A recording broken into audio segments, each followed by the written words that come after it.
Rick Muir, co-founder and chief technology officer at GNX. Thank you for joining us today ahead of the Cybersecurity and Cloud Expo Europe in Amsterdam, at which you will be involved. You're based in Amsterdam, aren't you? So I think it'll be just down the road for you, won't it? Let's Exactly. start off with a quick introduction. I mean, tell me about your career to date and how you came to co-found GNX. What was the rationale and the market opportunity? Yeah, awesome. Thank you for having me, James. This is indeed a good opportunity for us to have an event that's very local to us. Indeed, we're based in Amsterdam, and we have many people that are local. And also, Rutger, my co-founder, and I are also Dutch. So yeah, this is really a homecoming for us. We were there last year as well, and it was a very successful event for us. So yeah, we're looking forward to the event. Um, yeah, the reason why we founded GNX back in 2018, 7 years ago already. Um, I was my expertise before this was in network engineering. So I've worked for many of the different MSPs that are out there, and I've worked for different networking vendors like Juniper Networks and Cisco. So I've been around that area to understand how networking works, how the service providers build their networks. That's how I was hired as consultant for. Um, and then later, I was working on a project with to set up a video distribution network or a CDN throughout Europe, where I had to source connectivity in a variety of different countries and a mix of that. So both internet connectivity, IP transit, point to points in data centers. And I found it particularly hard to, if you go just outside of your country, meaning in Europe, it's easy, right? It's not that big. Um, so you go outside of your local borders and you don't really know anymore who the players are in the connectivity field, right? In the Netherlands, I know that there's a KPN and there's a Ziggo. Those are the two main players. But if I go to France or if I go further Eastern Europe, Hungary or Czechoslovakia or any of those countries, then I'm really lost about who is the big player here. I can go to the big incumbent because if I hit Google, I find that. But who can actually deliver me quality connectivity in a certain region? And that's really where we saw an opportunity where there's this network of big telcos, there's this network of aggregators that where you can go to and they say we'll do it for you, but you have no idea who is behind it, how many layers of margin stacking, as they say, is behind it, who do they buy from, and is that actually the local fiber owner or not? So we saw an opportunity to radically change that and be completely transparent and say, all right, why, first of all, why do we need a whole team of people to do this? Why do you always need to have a sales consult and a consultant there to help you with? Why not just automate it, right? Why not connect to all of these different suppliers, make it in a single platform where you type in your address, you see what's available, who's behind it, what's the quality of that initiative, and that's of course a big question of what is quality in that sense. But and then just order it. So why not make it simple like all of the other customer journeys that you have now with airline tickets or hotel rooms or anything you want to buy as a consumer can be done online. But when you're a business, things become very obfuscated and very complex. So that was the rationale behind GNX. Okay, great. And looking at the sort of the different technologies that you're sort of covering in the sort of the connectivity, I mean, one of the areas in which you help customers is providing an underlay to SD-WAN and secure access service edge deployments, among others. I was interested to see a recent ISG Provider Lens report, which noted that even among digitally mature enterprises, total infrastructure replacements for SD-WAN were not on the table. Instead, they were favoring phased transitions, which I found this quite interesting for for a technology that's widely known and widely deployed. I mean, what do you make of that analysis? Does that chime with what you're seeing, and how does that relate to the rationale that you just spoke about there? What you're trying to do at GNX? Um, I think that relates very much to how we operate and how we integrate into our customers. Um, Indeed, if especially since we started, we were always looking for more complex opportunities. So in that matter, I mean, like I said, if you're in Western Europe, sourcing internet is not that complicated, or highly depends on the region. But like Northwestern Europe, UK, Scandinavia, it's a very clear field, and they're all high quality suppliers. If you go to other areas of the world, things become a lot more complicated. So we were typically the first opportunities we got involved in were indeed this company looking to go away from the traditional MPLS or private networking to indeed SD-WAN or SASE deployment. but they were a little bit hesitant to go all in right from the start. And also in a lot of situations, SD-WAN can be the right fit in a combination of those connectivities. So sometimes certifications for like security or certain governance things have to be done on a private connection. Like payments or things like that. So then the private connection is still needed on that site, but combined with the right internet connection to supply it with, SD-WAN can be the best, let's say, director between those two different connections when to use them. So yes, we've definitely seen a lot of customers trying out SD-WAN, using us to source a few local circuits, for example, in their first testing. What we do see, however, in the latest opportunities that we're in, there's definitely still a phased approach, but customers do want to outsource it in one, let's say, RFP or in one tender where they go out to the market, explore the market for both overlay and underlay, see what's out there, and then make a decision between either a single party, usually for SD-WAN, they pick a single vendor to at least deliver it, and then for underlay, it can be for example 100% GNX or a mix. So like one big telco doing the more simpler circuits, and then GNX filling in the rest of the portfolio and all the weird spots where diversity is complicated and where connectivity is a more challenging field. Um, or indeed, we've also had customers that or were already on an SD-WAN network, because what we're seeing now is that the first, let's say, replacements of SD-WAN are coming now. Since the technology has been mature for 6, 7 years now, we're seeing the first replacements of that. And that usually is a big bang where they say, all right, we're here now and we want to move there.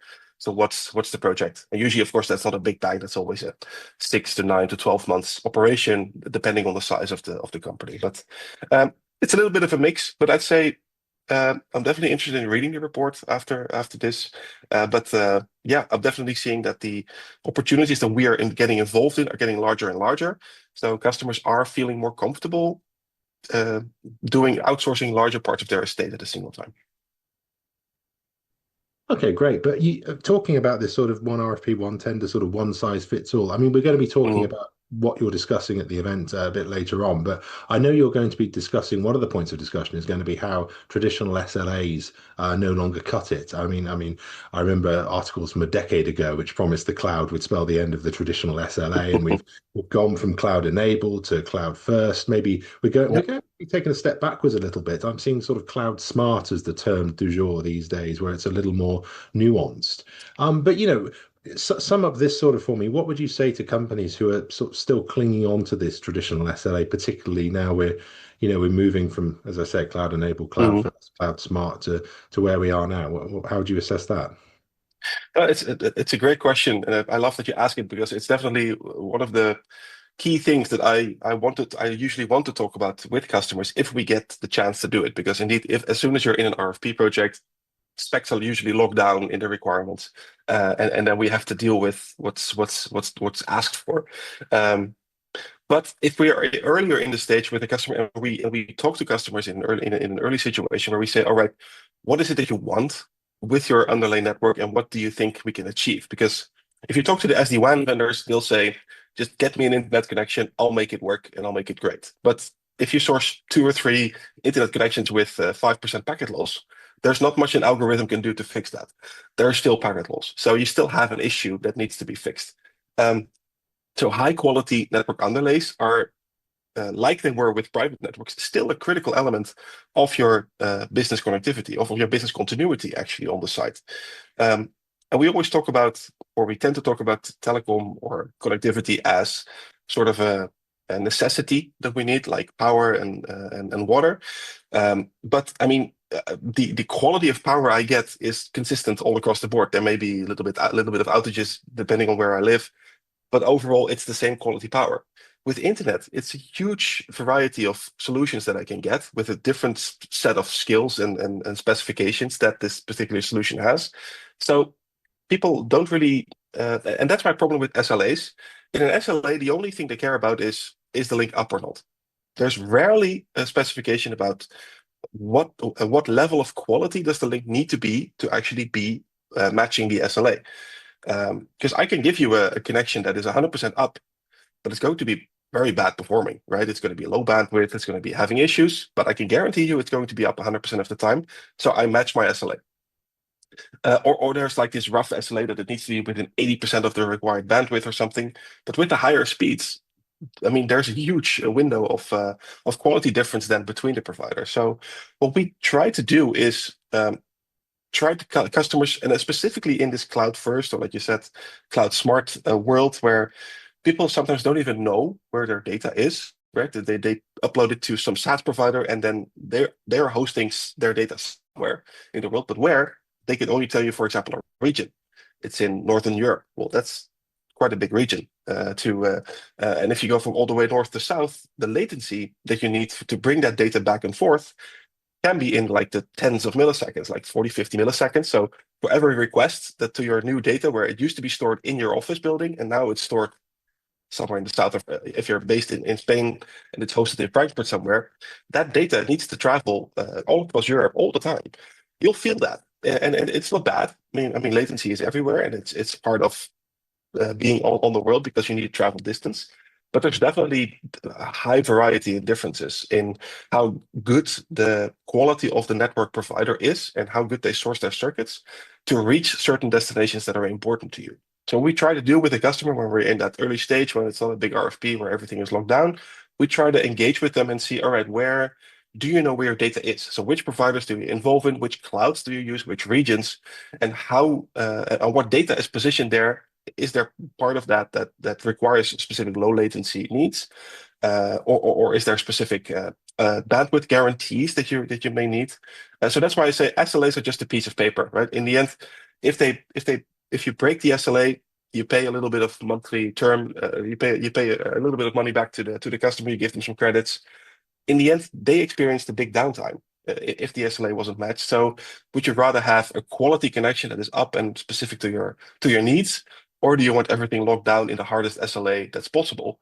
Because sometimes these providers that deliver high quality connections are smaller companies that can't bear a big risk in terms of leveraging SLAs and stuff. So we try to be smart with that with our customers and try to move away from the traditional things of measuring by uptime and measuring by and locking things down in a contract. We try to put things where quality actually is needed, which is in the actual technology. Okay, great. Thank you. Let's talk a bit about GNX Plus, which is your connectivity platform. You launched that just over 12 months ago, and the mission is, and I quote, to deliver the first connectivity platform for sourcing and managing enterprises' entire underlay in the market and become the partner of choice for global access services and solutions. Now, I know at the time you said there were lots of things to come in the next 12 months, but so could you give us, an update on that and how far along you are in your mission, and also sort of the impact that GNX Plus has had for your customers? That's a great question. We've seen tremendous change in specifically in ways are people accepting the fact that a platform can do this instead of a human, right? That specifically with, of course, with all the little AI tricks that we leverage in the platform. Um, there's a lot of things that have changed in the platform itself as well. If I look at 12 months ago, we've really I wouldn't say we've reinvented ourselves again. I mean, 12 months ago we've had in sort of the major features like quoting and services and monitoring and whatever we can do with our platform, that's still pretty much equal. But we've definitely revolutionized the scalability of the platform, so we can support a lot more sites now. If we look, for example, 12 months ago, we saw people with projects with 20, 30, 40 sites coming to us, uploading that information and trying to get the quoting. Now we're seeing people with hundreds of sites using the platform. So they feel that they can trust the platform now with their big task of renewing 200 sites that need also diversity in the site. So that's 400 circuits that we need to source and all the data that comes to that. So we've worked on scalability at one point. The other area is, like I said, is the quality assessment. So we've tweaked our algorithm to look at the KPIs that our operations team collects, because as you know, we are not just a marketplace, we're not just a platform, we're a company that sources the connectivity for you and takes ownership of that contract. So we also have an operations team that does the delivery of the circuit and also supports the circuit afterwards. So you call us when you have a problem, not the underlying supplier. And that means that we track all of those data points during a delivery and during support tickets. So we can, and we also have our own monitoring solution. So we measure the quality of the link in one point. We measure the quality of their, let's say, team, so their delivery team and also their support team. How quickly can they resolve tickets? How often do they have tickets? How often do they have maintenance?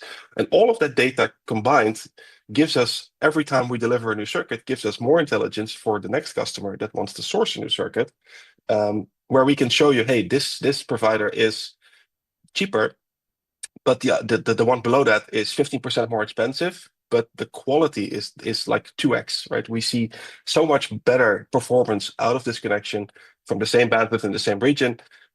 We would really think that you could do a lot better with this one. So we um, and we try to stay away. We are fully transparent in that we've never done a single, let's say, bulk deal or commitment to a vendor to source a specific amount of circuits with them. We've never done that. So we do have our own, let's say, GNX pick in the platform where we say this is the best link for your requirements, and we think that this is the highest quality supplier in the region.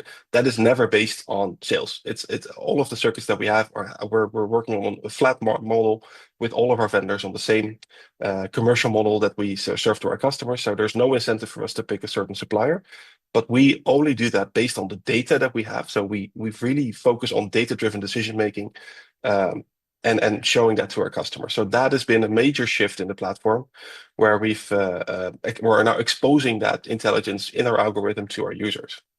On the other hand, we've automated a lot of the things on the inside of the platform. So in the past, we've had this beautiful platform where people went for quoting, and the difference was always in, if you look for a site, you get a certain price, or you get is the circuit actually available. So within our market, we have these, let's say, three terms. So a budgetary price, then you get to a firm price, and then you go to a firm and available price.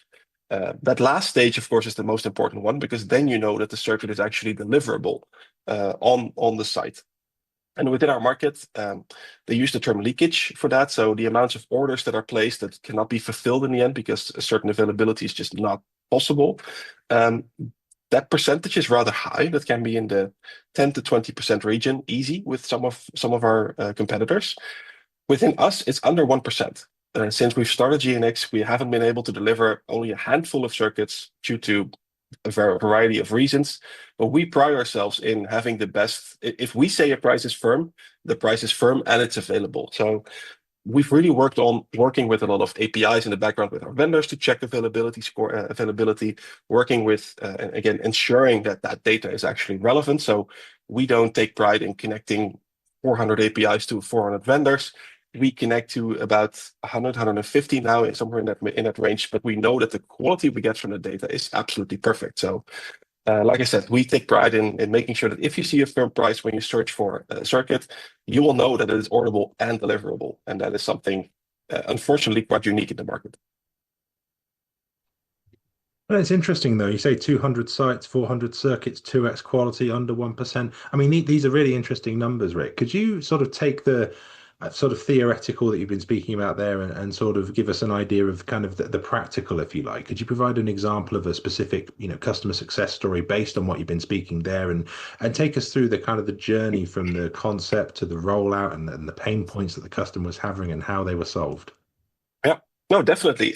We have plenty of customer cases to talk about. If people are interested during the event, please come by us, because there's a lot of things we cannot share publicly, but that we can talk about in a one-to-one basis if you want to learn more about specific use cases. But yeah, I'll take you through, let's say, two projects. One was a customer that we've been involved in for, I would say, 3 to 4 years now, when we first got engaged for, they were still locked into a big contract with their existing big telco supplier, and that's a thing that we see commonly, that specifically CIOs are a little bit hesitant to go with a more platform play like GNX, because we're a little bit newer on the block.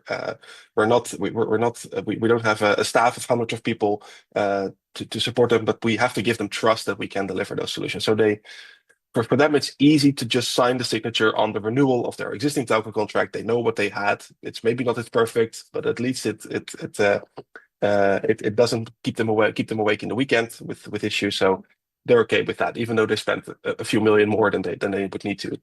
On the other hand, that big telco may have some issues, like I already said in the beginning, with some challenging locations to source diversity. Because what these big telcos do, they'll have a preferred supplier in a certain region, and they'll always go with that. Or they will buy private connectivity there and bring it to some of their closest POPs and then put you on the internet, which again introduces latency. And I don't think it's perfect. So we've been brought in with a huge customer, a worldwide manufacturer of parts, of car parts in this case, where they involved us and said, "Hey, we have these few challenging sites where some of our factories are. We absolutely need the right diversity. We have to know that things do not go down when needed to. So can you be our, let's say, secondary supplier in these challenging sites?" So we did that. We did that project. We did the rollout pretty quickly because we knew exactly who they were with. So we could prevent using them as a last mile provider, making sure that we source the right circuits in the right areas, show them how our project worked. But for them, we were only managing, let's say, 5% of their estate at the time.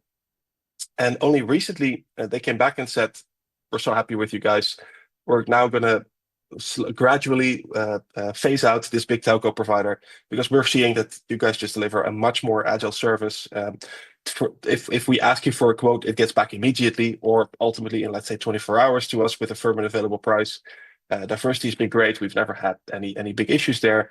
We've seen your support team operate perfectly. So that's really an engagement that was years in the making. And now we're selected as their single supplier basically for their entire estate, and we're going to grow that in the next 12 to 18 months. So that's really a gradual project. On the other hand, we've been talking to a big manufacturer of chemicals based out of Switzerland, but sites all over the world and also factories all over the world.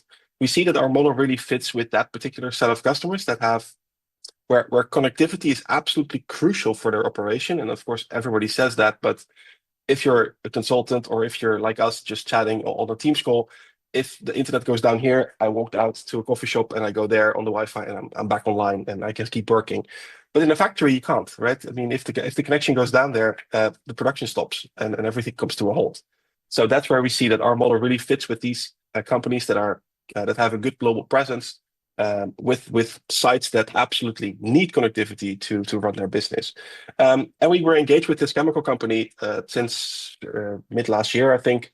And this was a big RFP where indeed they had their standard selections of questions. And if we read the requirements, we were already disqualified based on not meeting the right expectations, not having the right qualifications because we're not that big company that can with thousands of employees. So we were disqualified. So we just talked. What we did was we still submitted the response. So we ran the quote through our platform and we gave them our pricing plus our model and said, well, this is what we can do for you. And we think that this is better than what you're asking for in your RFP. So we know that we're disqualified, so we're not going to respond to this big document. But if you're interested, please call us. And they did. It's like 2 months later, they said we ran this RFP with two big suppliers. We're just not happy with the results. We think we're overpaying because we've seen your results. If they are real, we're grossly overpaying. So let's get back to the table and we'll reassess the requirements of the RFP. We'll give everybody a new chance. And then we won the RFP because we were just there with the right model, with the right mindset. And we were a little, trying to be a little smarter than the rest by just submitting us as, hey, we know that you can pay this, but not with the right requirements at this point. And that's now been a very successful customer. We've been rolling out their circuits earlier the year, and they've been very happy with us since a few months where we migrated their entire estate to us. Okay, that's really helpful. Thank you, Rick. I'll have to ask you about the AI question, which is in every single event, every single interview, because I'm interested in finding out like how AI is affecting networking infrastructure. Because I saw, IDC and Gartner have noted, how generative AI could enhance. I mean, going back to SD-WAN in this case, IDC and Gartner noting how generative AI could enhance SD-WAN with AI-driven network management and optimization. Gartner predicts that in a few years, nearly three-quarters of network operators will use generative AI for SD-WAN management. So just from your perspective and a general opinion as well, from a GNX perspective as well, Rick, how is AI influencing networking infrastructure in the eyes of CTOs, heads of networking, and is there anything that we need to look out for? Yes, definitely. So I've been thinking about this for the better part of a year now about indeed what you initially saw if you listen to the big network vendors like Cisco and Juniper and Arista. you heard them talk about this massive influx of data and all of these big routers and switches that they're making that can do terabits and terabits of traffic. We've not been seeing that with our customers, right? Those are really the model builders, the ones that really build these big AI models and have very complex scientific cases to solve where they need these huge data centers to train LLMs or to work on other AI algorithms. What we're seeing now with the rise of the applications of those models, and indeed with the inference traffic is one thing, but still that's not really what a lot of customers do. They do make use of, let's say, the new SaaS applications like ChatGPT or Claude or things like that. Those aren't necessarily now SaaS applications, right? And you need to think about how they fit into your network stack. And what is the difference in traffic that you exchange with these tools? And of course, you have your own custom tools. We also run. So, for example, within GNX Plus, we make use of LLMs to draft emails, send them out, analyze emails that come back from our vendors for an available pricing, collect all the data points. So we use LLMs for that, but we only run them locally in our own data center because we don't want to expose our customer data to an external source. So you have all those mixed traffic flow. So I have traffic flowing to our AI cluster in our data center, but we also have, of course, our customers and our people that still work with ChatGPT and all these other tools. What's different in that is that there's a lot more traffic going to the LLM model instead of you're uploading documents, you're uploading data, and you're only getting a response back that's really been generated then in the data center, and then you get the response back. So what we're seeing is that the trend in we've been seeing that wave with video conferencing, that you have a lot more upload bandwidth needed, and again, low latency needed for this video call. But for AI and LLMs, that low latency fact is also really needed. So you need a good quality connection with a low latency to upload the data and get the responses back fluently. And you also, like I said, you upload a lot more data to these LLMs. And that means that the direction of traffic is changing from I collect documents from the cloud now that I'm uploading documents back to the cloud to get processed and give me answers to. So that's what we're seeing in terms of traffic patterns changing within enterprise applications. So that's really the lowest hanging fruit of how AI impacts networking is this change in traffic direction. Because I've only seen this once so far. If we ask our customer what bandwidth do they need on a site, they only talk about download speed or a symmetrical link, but typically only download speed. We've only recently had a single RFP where they asked for upload speed, and they said we don't really care about download because that's always higher than upload or the same. So we can't go wrong by asking for a specific upload speed. And I thought that was super smart to do, because indeed that's really determining a big part of the quality of the link when you start working with these LLMs, and you need to exchange a lot of data with the cloud. And things will follow after that. So, like I said, that change in traffic pattern is the first real thing we're seeing within enterprise networks. And I'm sure things will change a lot when you need more AI systems will be applicable, and you don't need this huge data center to support you behind that. But you can use this in these like edge AI applications where things are run locally or either on the edge or in on sites itself. We're still a bit away from that, I think, in the applications that are needed there. But yeah, that first thing in traffic pattern shift or change has been an important one that we try to advise our customers now more and more for. We used to be more on the video calling and things like that with regards to the applications. Now we're shifting more towards, all right, what type of AI applications does your company use? Which ones of the big ones do you use? And we need to make sure that traffic is another destination that we need to keep track of in terms of our quality scoring for a certain supplier. Because again, all of these big suppliers have their connections into Azure, into AWS, but do they have the right connections into the big LLM that you're making use of? Because that's also hosted somewhere in the world, and you need to bring your data there. Okay, great. Thank you. And finally, Rick, you're going to be speaking at the Cybersecurity and Cloud Expo around what really matters when designing your connectivity for a cloud-first era. What are you hoping to get across, and what do you hope attendees will take away from your session? Yeah, I think I've touched on all of these points individually before, but overall, I'd like to get across that it's important to know, if you're designing a new underlay network, it's important to know where your data is. It's no longer in the basement of your office, of your headquarters. It's everywhere. It can be in the Salesforce data center. It can be in AWS. It can be Azure. And then which AWS, which Azure data center is it in? Because the location of your data is absolutely critical to know to give your users the right experience in using that data. And now again with LLMs, where's the AI or language model or where do you bring that data to? So be very careful about where your data is and how you connect to it. And then again, it's not about an SLA that gives you the highest uptime. It's about quality that brings you there. So what's the bandwidth that I have towards that destination? Not just the speed test that I do online. Everybody can fake a speed test, or at least get a server speed test as close as possible to their user, so you have the right bandwidth. But actually measuring performance to a certain destination across the internet can be tremendously different, give you tremendously different results. And keeping in mind the right latency, the right upload speed, the right download speed, just everything that involves a good internet connection, not just I need 100 megabits, 99.9% SLA, because what do you buy for that? I want peace of mind at night that I don't get calls. I get those calls still if the link is down and I have that 99.9 uptime guarantee. But I care about uptime and I care about quality. So that's really what I want to get across during my speech at TechX.